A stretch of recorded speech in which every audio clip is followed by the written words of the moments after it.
नमस्कार, HCL news में आपका स्वागत है और मैं हूं जर्नलिस्ट डॉक्टर हरीश चंद्र लखेड़ा। 5 राज्यों के चुनाव का बिगुल बज चुका है, यानी राजस्थान, मध्य प्रदेश, छत्तीसगढ़, तेलंगाना और मिजोरम।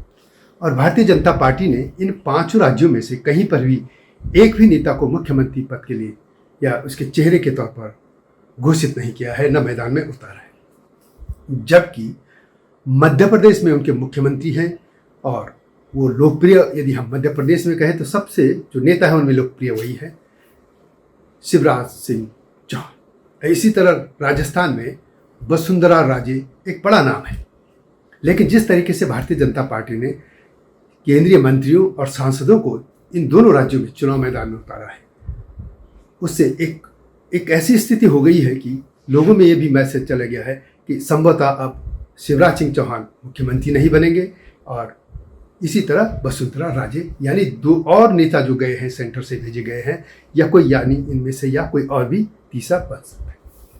अब एक बीजेपी का ये दांव है। अब ये दांव कहीं भारतीय जनता पार्टी ने अपने पांव पे कुल्हाड़ी तो नहीं मार दी है, या हो सकता है उनका दांव ये सफल भी हो जाए।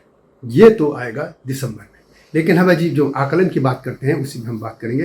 लेकिन जब तक मैं आगे बढ़ूँ, आपसे अनुरोध है कि इस चैनल को सब्सक्राइब अवश्य कर दीजिए। तो सबसे पहले बात करते हैं मध्य प्रदेश। मध्य प्रदेश में शिवराज सिंह चौहान, यदि मुख्यमंत्री का कार्यकाल देखें तो वो नरेंद्र मोदी जब गुजरात के मुख्यमंत्री थे उनके समकक्षी हैं और वरिष्ठ भी नेता है। और वे उस जमाने के नेता है जब अटल और आडवाणी की जोड़ी थी।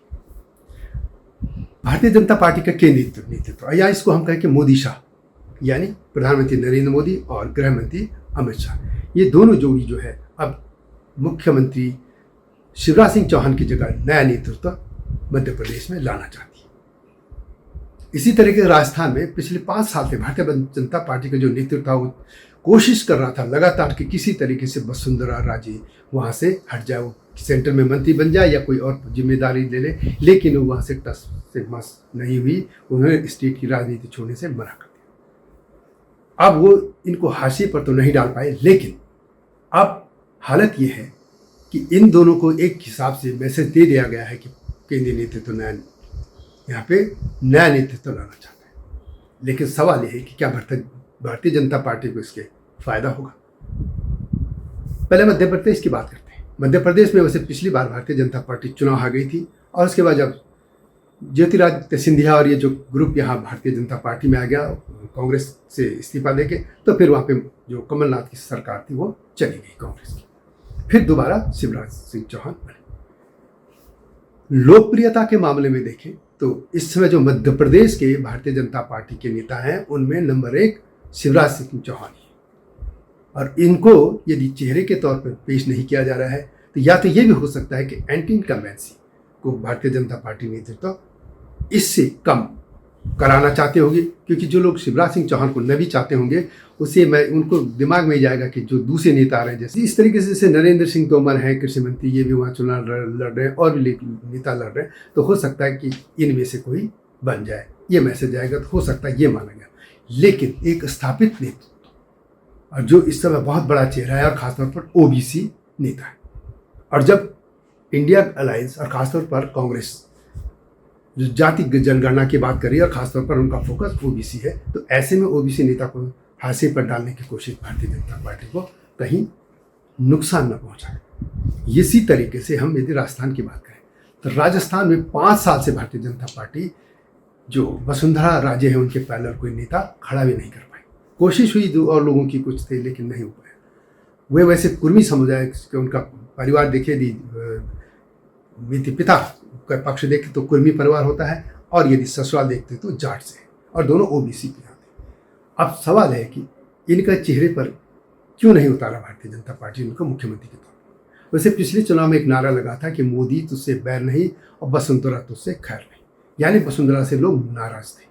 और हो सकता है कि यही जो नाराजगी है इसको दूर करने के लिए भारतीय जनता पार्टी ने एक सामूहिक नेतृत्व की बात की।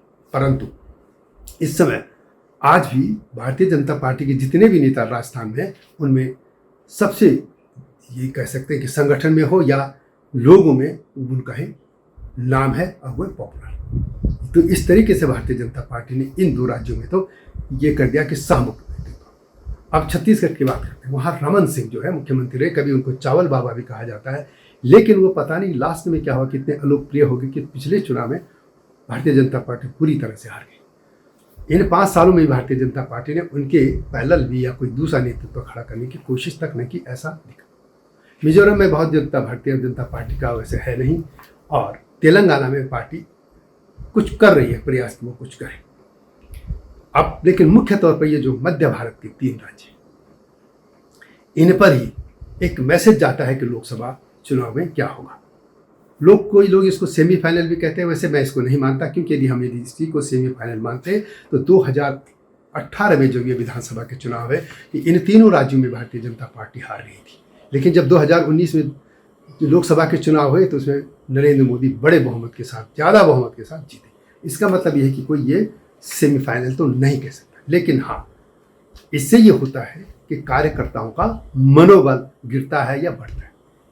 यदि भारतीय जनता पार्टी इन राज्यों को जीत जाती है तो कार्यकर्ताओं का मनोबल बढ़ेगा और उत्साह से लोकसभा चुनाव को लड़ेंगे। लेकिन यदि यही हालत कांग्रेस के साथ होती है, यदि कांग्रेस इन राज्यों को जीत जाती है तो उसके कार्यकर्ता और उत्साह से, उनका मनोबल बढ़ेगा, उत्साह से चुनाव लड़ेंगे। बस इतना ही इनका होगा। तो अब देखना होगा कि भारतीय जनता पार्टी का ये फैसला पाँव में कुल्हाड़ी मारने लायक है या ये दांव नए नेतृत्व को सामने ला सकेगा, क्योंकि अब ये मोदी और शाह की भाजपा है, न कि अटल अडवाणी की। इस तरीके के मुद्दों के साथ आपके सामने आऊँगा। वीडियो को शेयर भी कीजिए, लाइक भी कीजिए और चैनल को सब्सक्राइब करना न भूलना। जल्दी आपके सामने आऊँगा, तब तक नमस्कार।